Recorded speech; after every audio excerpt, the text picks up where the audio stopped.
লিয-যালিমিনা মিন answer.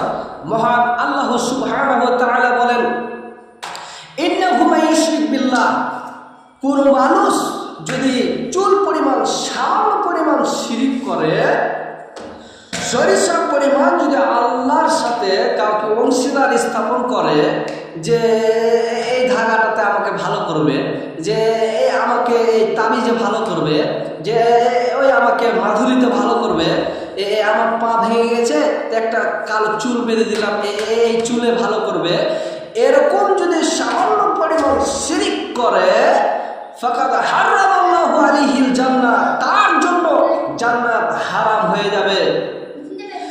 ওয়া মাওয়াহুন নার, এবং তার থাকার জায়গা, তার বাসস্থান, তার থাকার জায়গা হবে জাহান্নাম।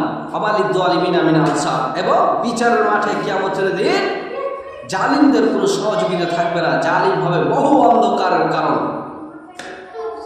এই আয়াত থেকে বোঝা গেল যে শিরিক সবচাইতে বড় অপরাধ, যা আপনি যদি শিরিক করে মারা যান তাহলে আপনার বাঁচার কোনো পথ নেই, ডাইরেক্ট আপনি জাহান্নামে যাবে। এই কথা কে বলছেন? আল্লাহ তাআলা।